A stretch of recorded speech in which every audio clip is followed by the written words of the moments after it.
దేవుడు దిగొచ్చాడు. ఎందుకు వీళ్ళందరినీ ఈ విధంగా బంధించావు? ఎక్కడ తీసుకెళ్ళాలని అనుకుంటున్నావు? వీళ్ళందరినీ బంధించటమే కాదు, వీళ్ళందరినీ నాతో పాటు నరకానికి తీసుకెళ్తా.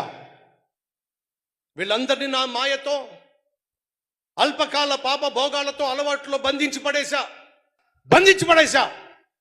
ఆ తర్వాత వీళ్ళని నాతో పాటు నరకానికి తీసుకెళ్తా. అది సైతాను యొక్క సమాధానం. ఒకవేళ వాళ్ళని నేను విడిపించుకోవాలంటే నీకేం కావాలో చెప్పు.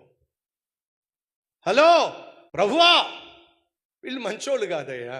ఒక్కొక్కడు తాగుబోతోడు, ఒక్కొక్కడు తిరుగుబోతోడు, ఒక్కొక్కటి వేశ్య, ఒక్కొక్కడు దొంగలు, ఒక్కొక్కడు దోచుకునేవాళ్ళు. వీళ్ళందరూ మంచోళ్ళు కాదు. వీళ్ళ కోసం ఏదో చేస్తానంటావు ఏమిటి అర్థం లేకుండా? వాళ్ళు మంచోళ్ళు కాదు నువ్వు అంటున్నావు, కానీ నేను ప్రాణంగా ప్రేమించిన పిల్లలు వాళ్ళు నా పిల్లలు. వాళ్ళని నా స్వరూపంలో నేను సృష్టించుకున్నాను. వాళ్ళని నువ్వు బంధించేశావు. వాళ్ళని విడిపించాలనే ఉద్దేశంతో నేను దిగొచ్చా. వాళ్ళు మంచోళ్ళు కాదని నాకు తెలుసు, వాళ్ళు పాడైపోయారు నాకు తెలుసు. అయినా వాళ్ళని ప్రాణంగా ప్రేమిస్తున్నా.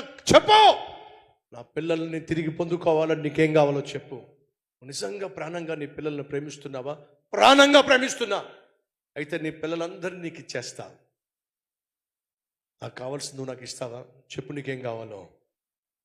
సైతాన్ అంటున్నాడు, ఈ పాపిష్టి వాళ్ళందరినీ నీకు ఇచ్చేస్తా, పరిశుద్ధుడు అయిన నీ ప్రాణాన్ని నాకు ఇస్తావా?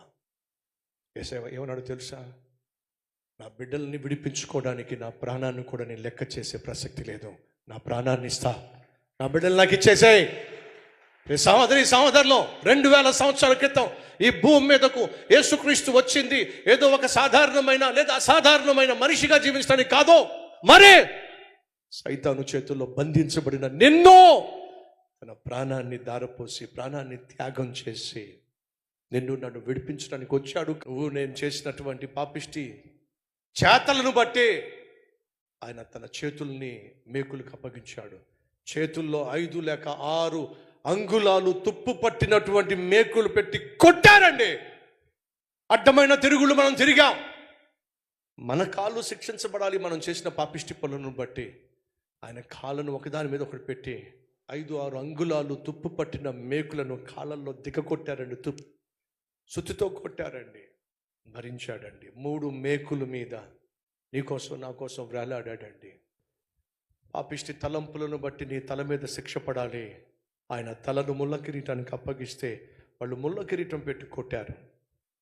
మోహపు చూపులను బట్టి నీ ముఖం మీద ఉమ్మి వేయబడాలి. ఆయన ముఖం మీద ఉమ్మి వేశారు. శరీరంతో చేసిన ప్రతి పాపాన్ని బట్టి నీ శరీరము నా శరీరం శిక్షించబడాలి. నా బిడ్డలైన మీరు శిక్ష భరించలేరు, తట్టుకోలేరు, మీకోసం నేను శిక్ష భరిస్తానని యేసు 1 తక్కువ 40 కొరడా దెబ్బలు శరీరం అంతా భరించాడు.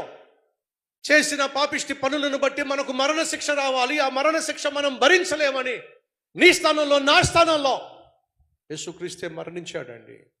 యేసుక్రీస్తే మరణించాడు. ఆయన దేవాది దేవుడు గనుక మరణాన్ని గెలిచాడు, తిరిగి లేచాడు. ఆ దేవుడు చెప్పిన మాట ఏంటి తెలుసా? నేను ఏ రీతిగా మరణించిన తర్వాత తిరిగి లేచి పరలోకానికి వెళ్తున్నానో, నన్ను నమ్మిన ప్రతి ఒక్కడో మరణించినా సరే పరలోకానికి వచ్చేస్తాడో.